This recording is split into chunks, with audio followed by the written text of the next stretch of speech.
শুরু করুন আপনার বক্তৃতা। স্যার শুরু করুন। দরিদ্র জনগণের জন্য আপনার বাড়ি আমাদেরকে দিন স্যার। আপনি বলুন স্যার, আপনি বলুন। আর কোন সন্ত্রাসের মিটিং ভাঙতে পারবে না। স্যার আমি আছি, আপনি বলুন স্যার। স্যার আপনি বলুন। স্যার রাখো, কিসের বক্তৃতা, কিসের কি? আজ তুমি আমার বুক ভরিয়ে দিলে। না, আমি রাজনীতি পছন্দ করি না। রাজনীতি পছন্দ করো না? কি বলছো তুমি?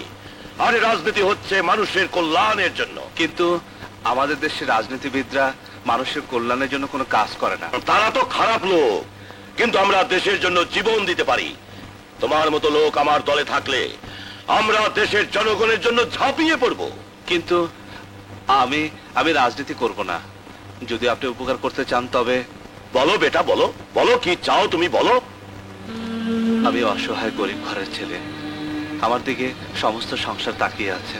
একটা চাকরি পেলে সংসারের অভাব আমি দূর করতে পারতাম। চাকরি? তোমার চাকরি দরকার? কি চাকরি চাও তুমি বলো। আমি পুলিশ সাব ইন্সপেক্টর পদে অনেকদিন আগে একটা অ্যাপ্লিকেশন করেছিলাম। শুনেছি এখন লোক নিচ্ছে। আপনি যদি পারেন আমাকে একটা পুলিশের চাকরি দিন।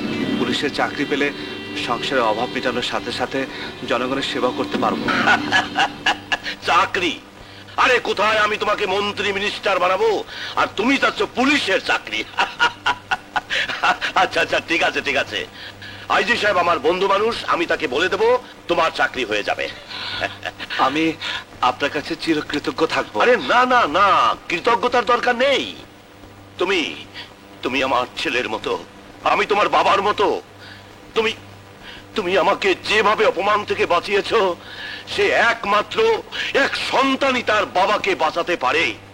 আর সেই বাপ হয়ে আমি তোমার এই উপকারটুকু করতে পারবো না? যাও, কালই তুমি আইজি সাহেবের সাথে গিয়ে দেখা করো, যাও। আসসালামু আলাইকুম। ওয়ালাইকুম আসসালাম। বাস আইক্যাওয়ালা বাস যে পোলা আমাকে মিটিং পন্ড করলো, তারে দিবা তুমি পুলিশের চাকরি? আরে পন্ড করলো কোথায়? ওই তো আমাদের মিটিং থেকে গুন্ডাদের মেরে বের করে দিয়েছে। হ্যাঁ রে বুকা জন্ডি বাস, আইক্যাওয়ালা বাস। ওই সমস্ত গুন্ডা বদমাইশে আমি টাকা পয়সা দিয়ে নিয়োগ করছিলাম যাতে মিটিংটার মধ্যে প্যাচ লাগাইয়া দিয়ে মিটিংটা বন্ধ করে দেয়। পাবলিক জানবে সরকার সন্ত্রাসী লেলাইয়া দিয়া মিটিংটা পন্ড করছে। বাস সমস্ত জনগণ আমাদের পক্ষে চলে আসবে, খবরের কাগজে হেডিং ছাপবে, সরকারের বাস দেবে। কি বাস? আরে সদাগর, তুমি এখনো পলিটিক্স বোঝনি। পলিটিক্স একটু অন্যরকম।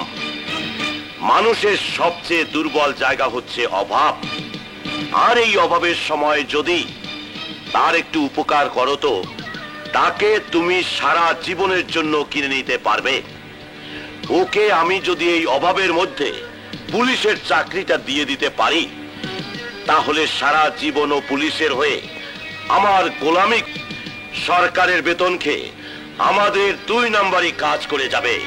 দেখে যাও, তুমি দেখে যাও, একই বলে রাজনীতির দাবার চাল।